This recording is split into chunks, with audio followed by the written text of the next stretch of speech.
best days happen out here, where the only thing on the line is what you can catch. And every cast could be the one that fills your memories with the fish of your lifetime. Mercury engines are made for exploring. So are you. Go boldly. Well, that was a new commercial. I didn't get a chance to see that one yet. So we got all kinds of new commercials from Mercury. We want to thank Mercury. They're a great organization, great product to work with. And our next guest is someone who's very special to me because we go back way, way when. And then we'll get back into some of that topic. And we've really fond of his daughter. She's a sweetheart. Ladies and gentlemen, I'm going to bring to you right up now is Mike Miller from the OFH. Here we go. Angler and Hunter TV, Mike Miller, right there in front of you, ladies and gentlemen. Mike, how are you, buddy? I'm good. Good. I'm stuck to my phone watching Bassmasters. So yeah, it's actually pretty cool. Chris and Corey there. And, I'm trying to keep an eye on Gussie, but they're not having a very good spring so far down there. So yeah, you know what? Sometimes it's better to start off a little rougher and end up strong. So we'll see. Sure. They got all the great northern lakes ahead of them and that stuff. At heart, you are a bass guy. You always have been a bass guy, dude. Like not like BSS guy, but all I think about. Bass fishing guy. Right? Am I wrong in saying that? That's all I think about. Yeah. Dude, I remember your nickname back when the Kawartha kid was Mike Miller. And you reigned pretty much everything on the Kawartha Lake. That was it's funny. A few years back. Quite a few. Yeah. I ran into a guy. I can't remember where I was, and he was raving about that. The Kawartha kid. I don't know who it was. It was just some random guy. I saw him at a gas station or something, and he came over and he started reminiscing. And I'm thinking, what? This guy's got a better memory of what I used to do than I do. So, dude, we had a few minutes to talk a little while ago, and we talked about even Demon Eye. You know what I mean? And that was like another part of your life. You were actually a manufacturer of spinnerbaits, Yeah, it was. It's a crazy industry, fishing, right? And right out of high school, I wanted to be a professional fisherman. So I did everything I could to make that happen. Whether it was, we published a magazine, one issue of a magazine back in 1995 or something. It was called Bass Fisherman Magazine. I remember that. Yeah. Have any of those copies? I do. Yeah. Yeah. I have a couple kicking around. You have an extra one? They're going to take them into the Smithsonian. Probably worth $300-400. Probably worth like a Wayne Gretzky rookie card, similar value. You think so? You know what though? In all fairness, back then, we were all in the same. We were all back into that. And I just what possessed you to go into the manufacturing part of it, to go into the building spinnerbaits? Was just something to do, or not one? I didn't want to have a 9-to-5 job. So you wanted a 24-hour, 7-day-a-week job? Yeah, something that doesn't pay very well and takes all my time and. Basically, it was it's funny the way things have sort of progressed look at us right now. We're having a video conference. We would have thought of this as a Star Trek episode 20 years ago. But back in the day, you could make really good money selling, fishing tackle at the spring fishing show and events like that. But it was just sort of, I got it in on the tail end when, it was the price of fishing tackle. You could buy 10 spinnerbaits for $10 and it cost 45 cents to make a spinnerbait. Right. Mm-hmm. But now a spinnerbait's $10. So try and sell 2,000 or 3,000 of those at a trade show. And those days are over. So, and that was a lot. I remember those days because I remember Strumus used to do it. Daniels used to do it. Yeah, it started off like 5. It was like 5 for $10, then 6. By the end of the week, it was 10 for 10. But And we're going back a long way. Like, I don't know how many people sort of realize the history, but I mean, people know you for the spring fishing show. They know you for bass tournaments. But it all started back in the mid 90s, right? The sort of boom of this industry. And I remember when Bass Mania was the upstart tournament series that had bleachers and, promised big trophies and awards. And I think I won probably one of your first seasons with Todd Millian. We did really good in '96, maybe. I don't even know. You remember the Mega Buck tournament we ran on Skugog? Yeah, it was like in November or something. I don't even remember when it was. It was Who cold. ever thought to fish Skugog in November? We did it. We pulled it off. It was late. It was really late. And I remember we were wearing balaclavas and snowmobile helmets. And from what I recall from that tournament, it was a 2-day tournament. Yeah. And the promise was there of all these people entering it. No one ended up coming. There was only a small field, but all really good anglers. And I'll never forget, it must have been warm leading up to that from my recollection. I can't recall the weather, but I remember it was cold on the tournament day. And Todd and I just said, let's just go do everything we normally would do. Just to pretend it's not cold out. And we crushed them.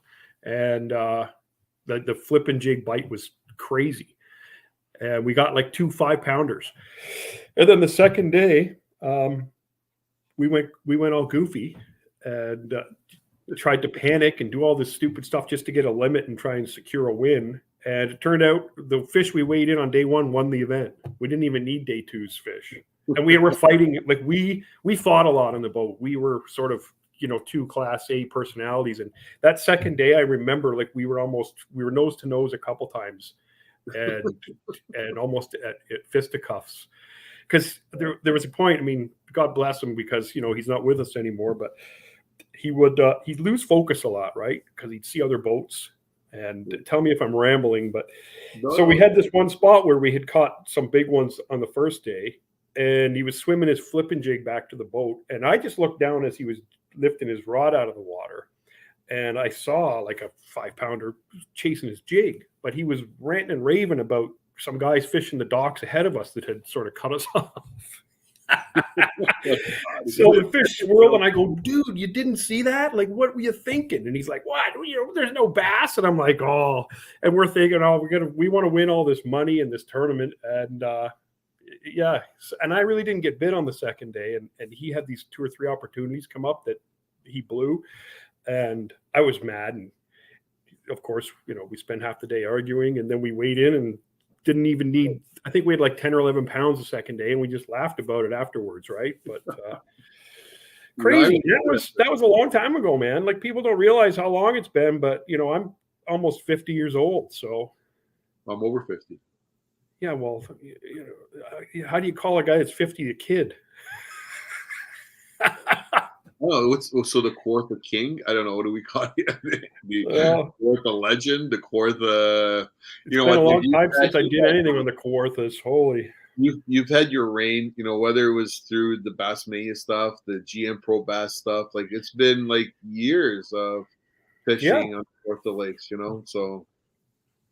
Yeah, those were the days. No GPS. The water was all stained and dirty. There was no zebra mussels, and if you had a secret spot, it was a secret. There was no button pushing. Nobody wanted to follow me to half the spots I went because my propellers were banged up and my lower units were always smashed up. Right, so dude.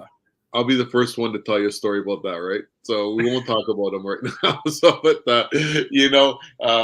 but let's go back to that because obviously you were actually working with Todd back then. You got into full contact fishing. I guess that was shortly after that time where you guys started. That was kind of a cool thing. And I don't know if people remember that, but you were dealing with a lot of hockey players back then. Yeah, probably people don't remember it because it wasn't a thing, right?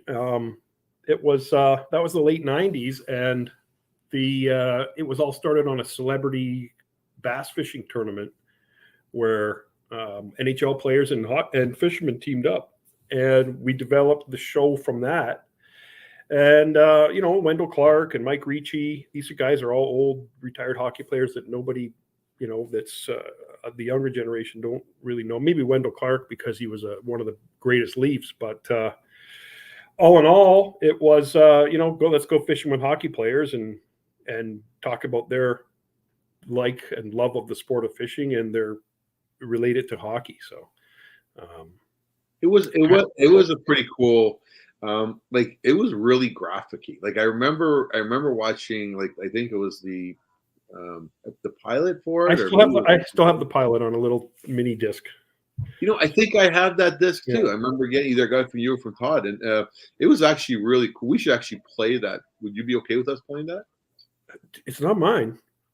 Well, anybody can play that, but it just goes to show you how into it you were even back then, you know what I mean? And creative, I guess, is the best way to say it. But then from there, was it straight to the Fishing Canada show, or not Fishing Canada? No, it was, it's funny because Dave Mercer and I, through all those years in the early 90s, were pretty close friends. And we sort of had the same aspirations of being TV fishermen, I guess would be a good description for it. And Dave was doing the 1 minute fishing tips on the new VR out of Barrie, the 60-second fishing reel. It was called. I remember that. So I helped Dave in producing some of those, and then in doing that, I ventured out and started my own show with Carl Kalanka, and those were pretty good shows too. They were big fish shows, if I remember correctly. Yeah, it was what. I remember Roland Martin was up here once, and he caught a glimpse of it, and he was kind of taken back by it. He's like, "Oh man, you guys know what you're doing." we had no clue what we were doing, right? We were filming it ourselves, but in all of that, I had a guy I worked with when I was a bit younger at a gas station, and he became an editor, and we crossed paths just by chance. And he started doing all of Dave's Facts of Fishing tips when he moved to the Weather Network. And Brent, his name's Brent, and he's still working with me today. He came along with me for the ride, right? When I went to Fishing Canada in 2005. Yeah. We started at Fishing Canada in 2005. So like there's already almost, 6 years of being in the TV industry. And I was with the Fishing Canada show for a better part of 6 years, almost 7 years.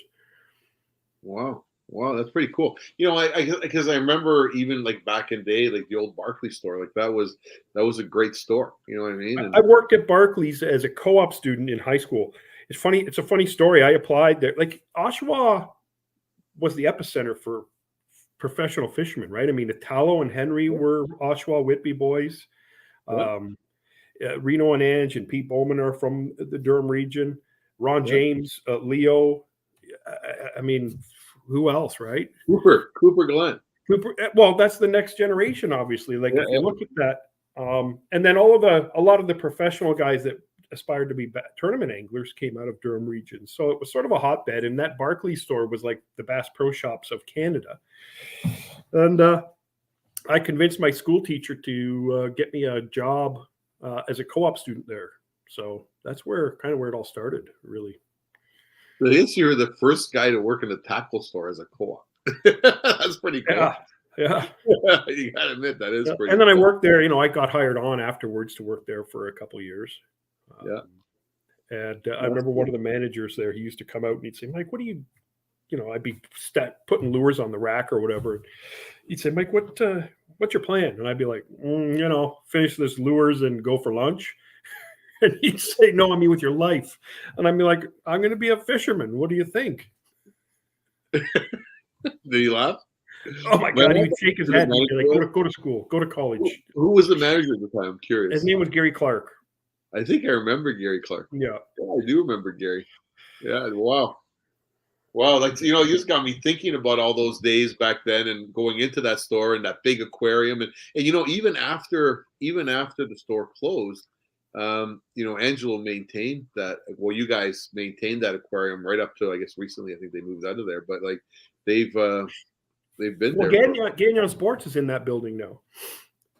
Oh yeah, no, you're right, because they moved from one Yeah. building to the next building, right? Gagnon's is So, in the old building, and they got a great show there. Yeah, you know what? It's and you know Gagnon's is doing a great job for Oshawa right now. They got pretty much all the tackle gear you need. Yeah, it's a great store. They do. Justin's doing a great job, but then his brother as well, and mom and dad. But you know, that's pretty cool. So you got into then from there but there was a space, or was there not? Did you go right from your own fishing show to Fishing Canada, or no? No, it's funny because there's like around 2004, I was in that limbo where I was probably, you know, I'm not going to say a day away, but, you know, like a car payment away from just quitting and finding a career somewhere, because I signed up to fish the Everstart series, which was sort of the FLW early stage. FLW of the day, yeah. And I had a pretty bad experience down in Lake Champlain, and I put a hole in my boat, and on the first day of the tournament, and it was a bit of a disaster. I was on some good fish, but anyway, long and short of it all is the wheels fell off there, and I had to just come home, and I was coming home to nothing basically. And the phone rang, and it was Petey Bowman. Like, Pete and I had been friends for years. Obviously, we never were real close friends. And he talked about the last call. Do you remember the last call? Dude, we were a part of it, and I remember I was the guy that was. It was this obscure sort of shot in the dark because Survivor and all those reality shows had just sort of launched back then, and it was this sort of obscure shot at taking a fishing reality program to mainstream really TV. good job with that.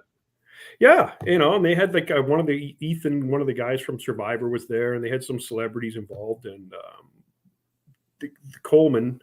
They said Coleman was willing to pay my way if I wanted to enter this sort of reality show, so I did. And you know, I got kind of close to sort of winning that, but it didn't happen. You know, my aspirations were to get the 50 grand and get my own pilot paid for by those guys, and then that would be my deal. But out of that show, you know, I met with the Fishing Canada guys after that, and they said, "Hey, you know, we really liked what you did. We saw some of your old stuff that you'd produced in the past with other guys. Would you be interested in coming on board?" Because Reno was really ready to retire, right? He wanted out, so. Yeah. That was it. I was going to sort of slide in there and replace Reno and live happily ever after. You know, that you bring back a lot of memories for me for that last call in North Bay, because we all stayed. They actually, it was really creative, like how the whole thing and how they put it together. When you really think about it, like, I think for the hardcore angler guy, they didn't really get it. They didn't understand. Like, they thought, well, it should have been all fishing, but it wasn't really about that. It was just kind of like, and now that, you know, you think about guys and how tough it is to get through this whole tournament, or get through, not tournaments, but just to get where you want career. There's more to it than just the fishing component, and they actually brought a lot of those elements to the table. I remember I made people cry when I when I DQ'd, well, not DQ'd them, but when I basically said, "Hey, you're out," right? Guys really bought into it, man. Like, not that they bought into it, but the people that were participating, they were wholeheartedly participating. It was a really good deal. And there was 50 grand on the line, right? It was a huge production, and people don't realize, but like, those boys had, like, I don't know, but it seemed like everywhere you turned, there was a camera. Somewhere. Every competitor had a camera with them, right? Yeah, it was crazy. It was ahead of its time, obviously. A lot of things that sort of that I've touched and been part of a way ahead of their time. I mean, think of that now, like with all the shows of Big Brother and Bachelors and all these reality programs. It would be a perfectly suited style of program right now, but. Yeah, and it would have a good following for it, dude. Like, I remember even like the grand finale, where we were down at City TV, I think, or was it where they did the? That's right. Yeah, it was downtown. So that was kind of cool, like a great finish to it, right? But yeah, it brings back some memories just thinking about that. It was a lot of fun. We left a tournament, dude, and to get up there, because I think that started on a Monday, and I was like literally falling asleep at the wheel trying to Yeah. get there with all our stuff, right? And it was like, That was it for me. That was my last sort of hurrah. I was going home with my head between my legs, dude. wow. So yeah, I kind of got bailed out with that one. And but you know what? All things sort of if you pursue something long enough, you'll catch up to it or get it. Is kind of the you hear that a lot.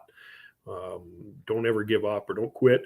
But it was one of those. It was just one of those things where this is what I have to do for a living.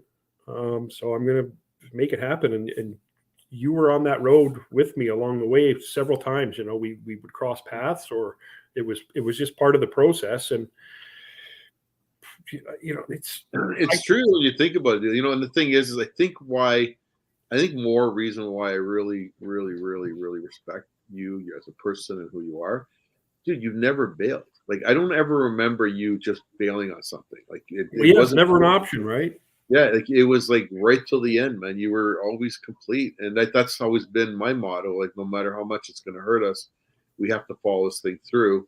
And you know what? It might be that last cast where all of a sudden, where you might be thinking, "Hey, okay, it's done after this," and then all of a sudden, there's some light from somewhere it comes. And in your case, it came from the show. And how long were you with that show for? Almost 7 years. Almost until 7 2011, 2006.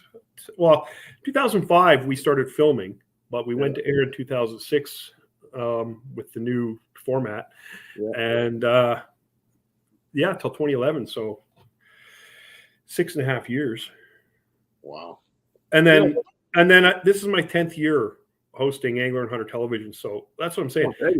I think back. I mean, I won a sort of a small bass tournament last summer, but it was just a new format. It was, wouldn't really call it a tournament, but people, say, "Oh yeah, you were great," and I'm like, I haven't even come close to winning a bass tournament in 20 years.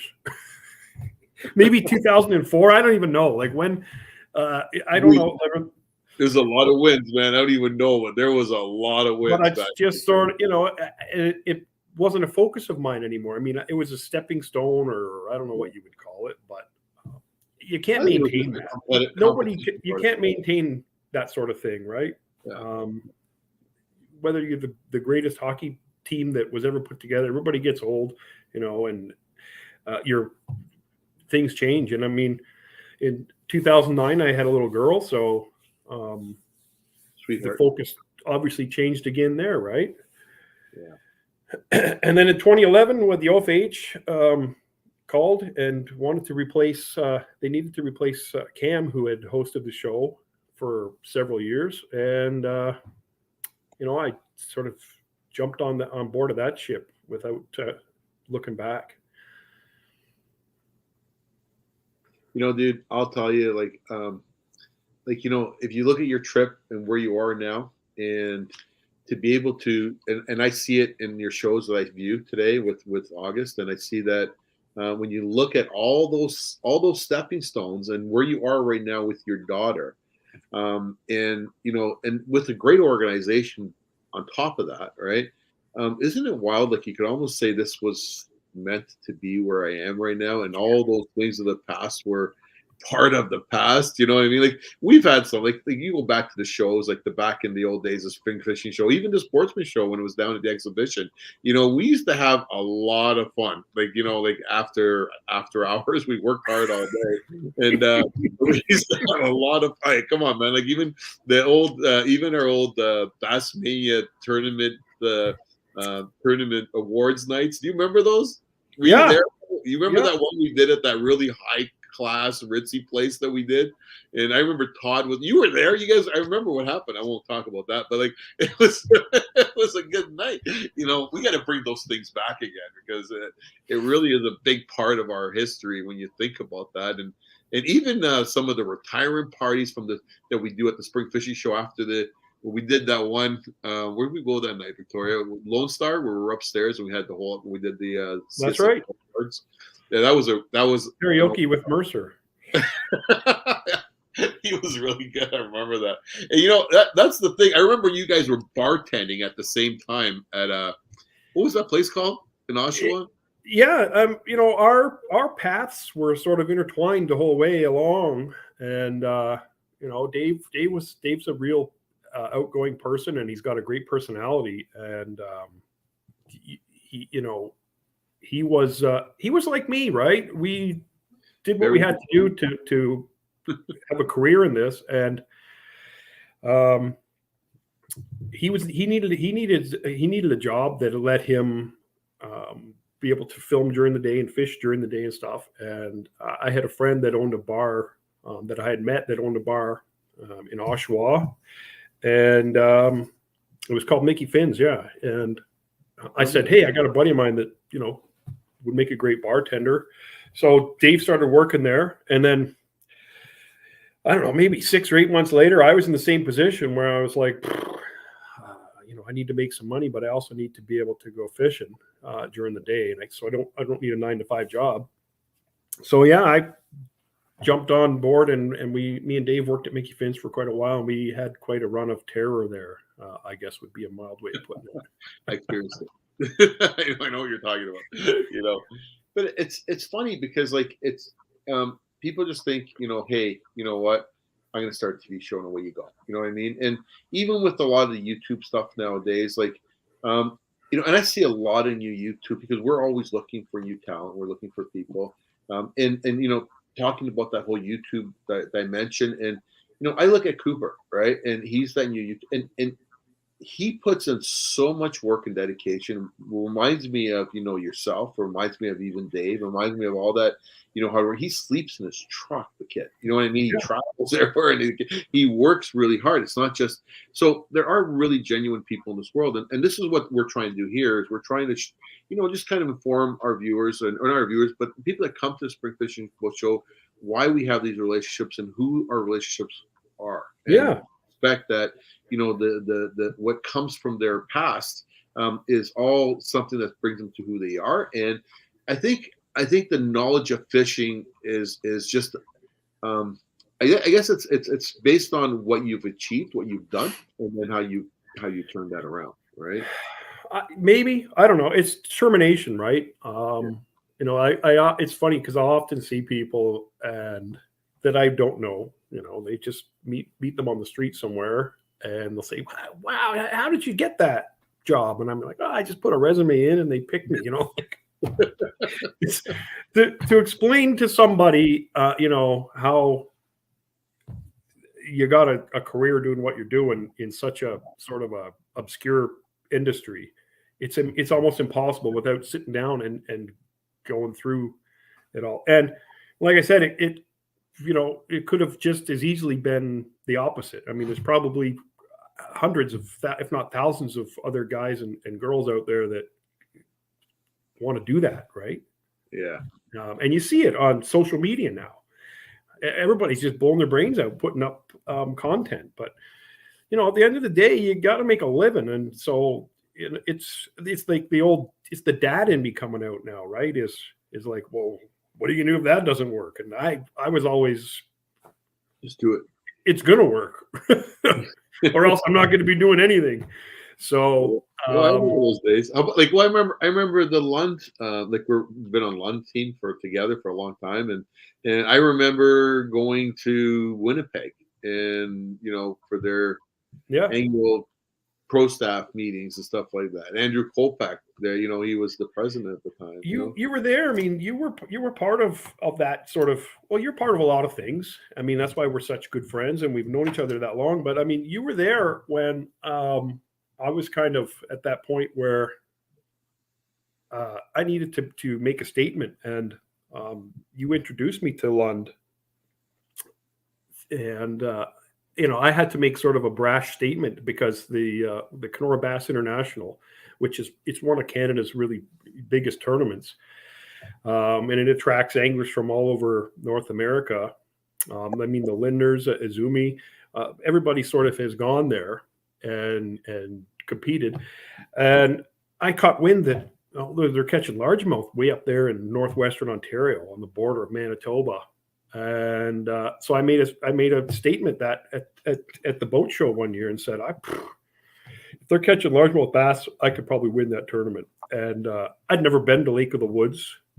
and I didn't realize the massive Lake of the Woods. And I also didn't realize there was only a small population of largemouth bass there, but guys were catching them and winning. So I made a statement saying, yeah, I guarantee I'll top 10 that tournament and probably win it. And Andrew said, you're pretty arrogant. I said, I'm not arrogant. I'm just telling you what we could. So he said, tell you what, come and fish it with me. And if we top 10 it, I'll sign a lifetime contract with Lund for you. Because I wasn't running a Lund at the time, right? Yeah. And I said, deal, let's go. So yeah, he flew me up there. Mercer came up and fished with Tom McNair. Yeah. And I spent, a few days learning the Lake of the Woods area, and I went to some spots where, I picked some brains. I met Jeff Gustafson that year up there. That was like 2003, and he was just a kid. Yeah, I remember that. But he'd already won this tournament, and he was one of the guys catching largemouth, right? So I kind of picked some of the young guys' brains a bit to figure out where they're going and what they were doing. And we started making 50 and 60-mile runs from Kenora to go to these largemouth without GPS. We had paper maps clamped to the windshields of our Lund. And we finished stuff like 5th or 6th place. Like, we did good, right? Yeah. Patrick Campeau from Quebec, he was there fishing, and he said, "Man, how did you know where to go?" And I said, "They're just largemouth live where largemouth live, and if you just convince yourself that they're there, you'll catch them." And I don't think Dave or him caught largemouth at all that week, because they kind of tried, but anyway, that's another thing, right? If I hadn't have been bold enough to make that statement and do it, I probably wouldn't be wearing this shirt today. Yeah, true. It's true. When you think about just those moments, and the many Chinese food nights at 3:00 in the morning, waking up for the show the next day. Yeah, I remember all those nights. And some of us didn't have to wake up. That's true. But it was all fun, dude. But it was a lot of work, and people don't realize how much goes into it. And like going back to that YouTube thing, everybody's doing them nowadays, but like they don't have the history beyond just the saying, "Hey, this is how we do stuff." And it's easy now to have high quality cameras. I mean, I had to pay a cameraman to follow me around for years, right? Like that guy, someone's got to get paid doing this. He's not going to do it for free. So it was sort of that Wayne's World mentality, right? Yeah. Where you had this, and you paid them with whatever you could scrounge together. But now, we have cameras that are autonomous and they follow you, and you have cell phones that you could film all this stuff on. So it's that part of it's gotten easier, and more people can do it. But it's like you said, you have to have the content, and then you also have to have some, the validity. Like, who is this guy telling me what's going on here? And like, Cooper's a great kid. I mean, he won the Canadian Open last year. He's won some big tournaments, and he's putting his he's putting his money where his mouth is, and he's proven it. So you never know, right? 20 years from now, he might be the next guy.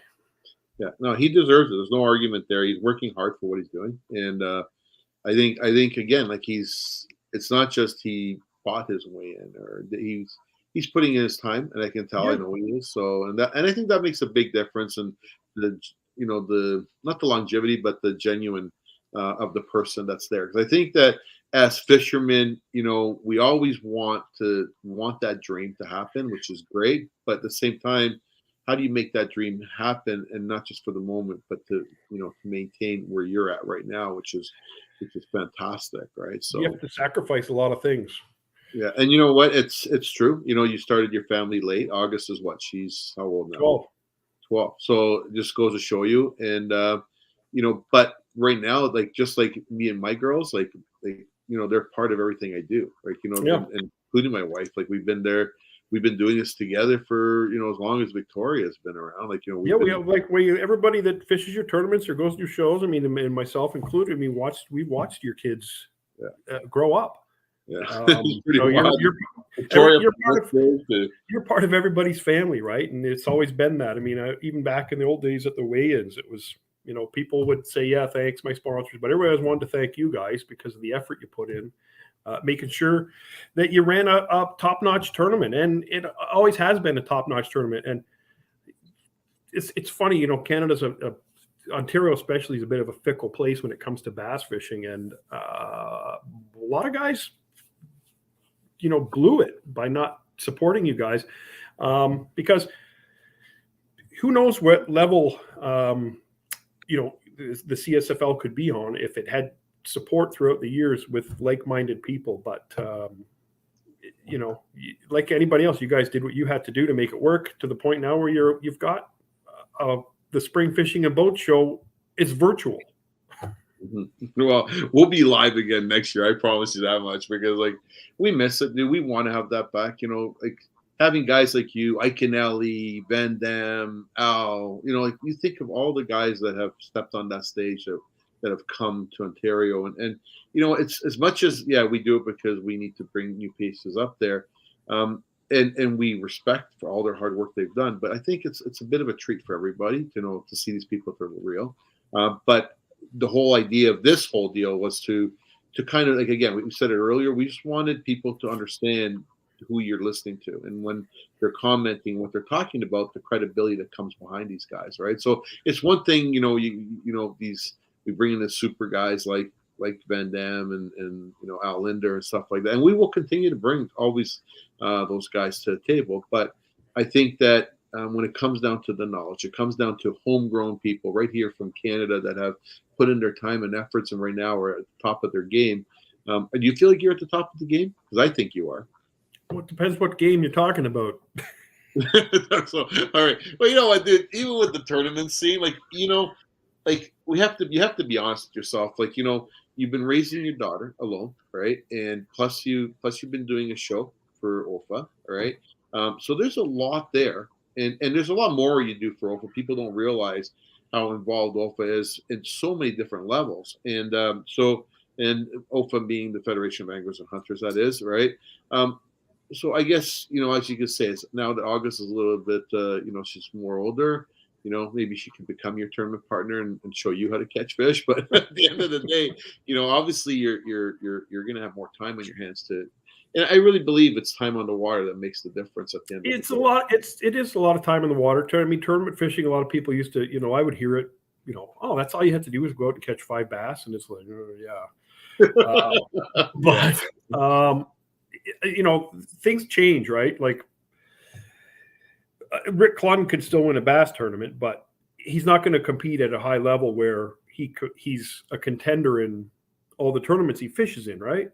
Yeah, you know, you can see that now with the Canadian guys, Chris and Corey and Jeff. I mean, they're up there in the Angler of the Year runnings, and they're competitive in a lot of the events. But I could compete in one tournament that I think I could do good in if I put enough effort into it. But there's no way I'm going to go out and fish 7, 10, 15 tournaments and be able to focus on it. One, because it's so far behind me. And the technology that guys are using now, the young guys have a big advantage over me with that stuff. So I don't aspire to compete as a bass fisherman probably ever again.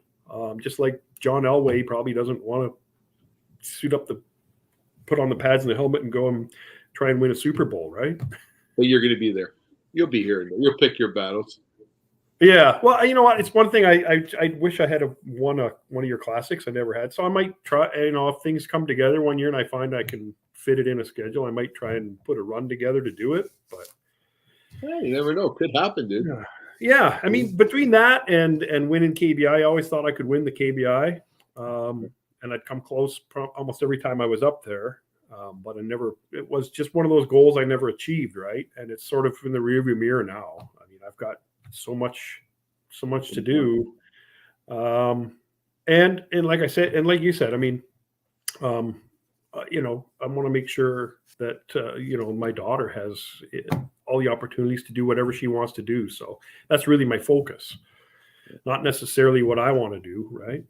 Daughter's gonna come first, dude. Family first. It's all Yeah. matters, right? So, Mike. Honestly, I just want to touch base a little bit on the Federation of Anglers and Hunters, if you don't mind, only because like they do so much for fishing and hunting in general that a lot of people don't really realize like some of the stuff they do and the people behind the scenes and where their membership goes to. Because like normally this time of year at the Spring Fishing and Boat Show, we usually have them right up front by the door. And I miss those folks, man. Like I miss those people like yesterday. I can't remember that lady's name, but they were the best. Like, they every morning it was just a pleasure to see them there.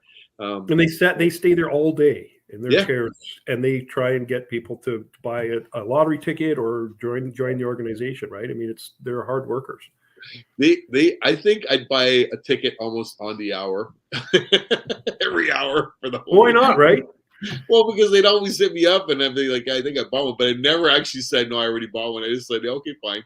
Or as soon as I come back the other way, I'll get you and bang up to get us, right? But like, they're just great people. And yeah, people like you kind of hit it on the head. On a side note, we haven't been able to run the lottery and sell tickets like we have in the past because of the COVID thing and no shows. So we have a Catch the Ace lottery that's in its second run right now, and it's in its 50th week, and the first prize is $1 million.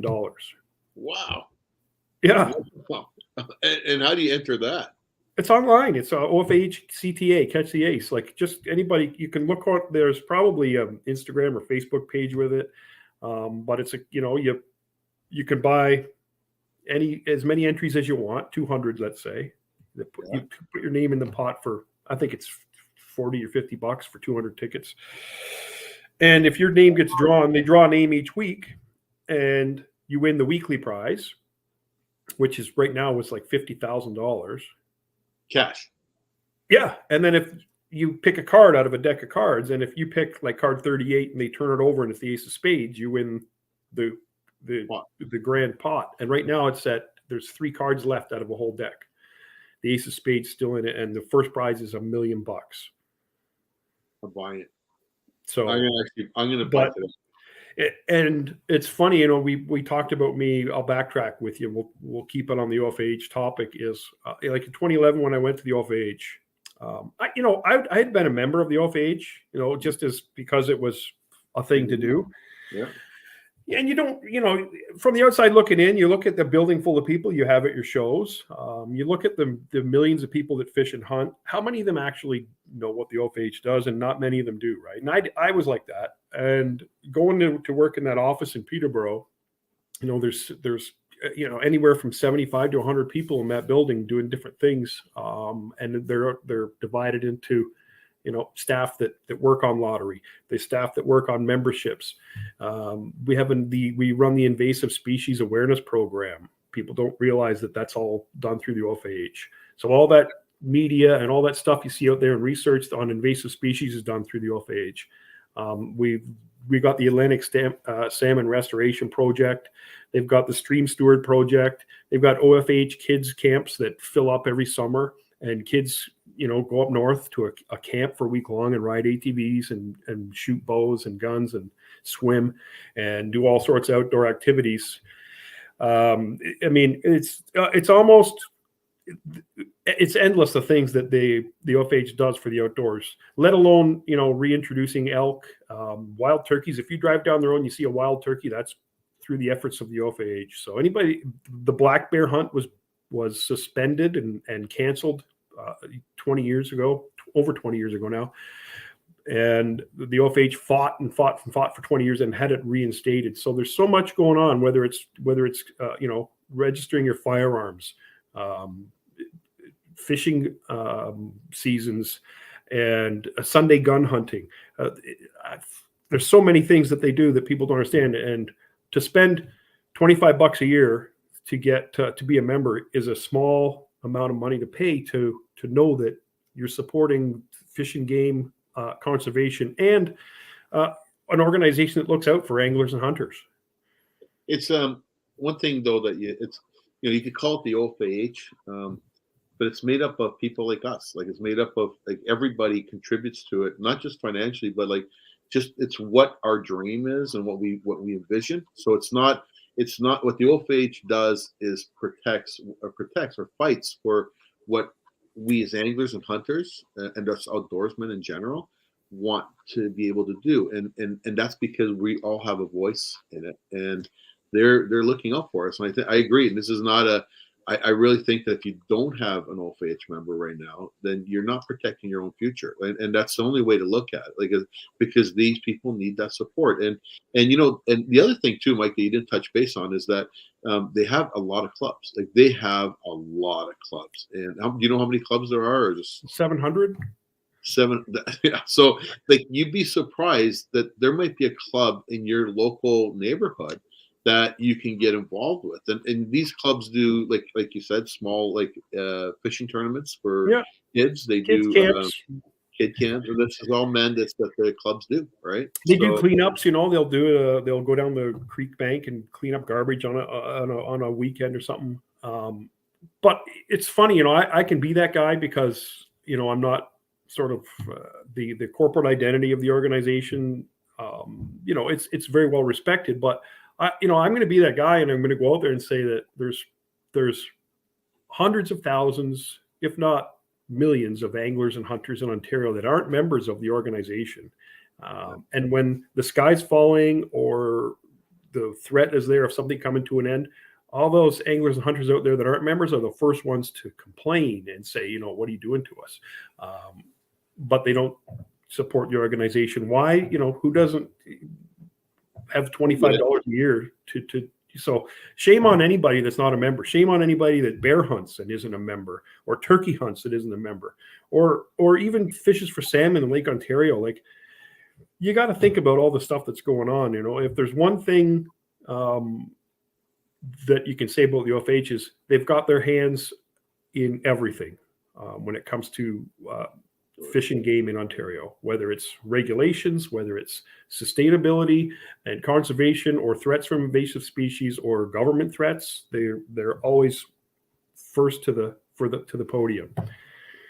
Well, dude, at the end of the day, if you really think about it, you're not far. You're telling the truth, because 5.5 million license sales, which is actually up because of all the new anglers and hunters that are in its sport right now, and which of over 50% of them reside in Ontario, and you're under 100,000 in members. So, yeah, because it's complacency, right? A lot of people just happy being able to hunt and fish, but if the threat of ever being taken away from them is there, then they're going to be the ones that are crying for help. And I'm telling you right now,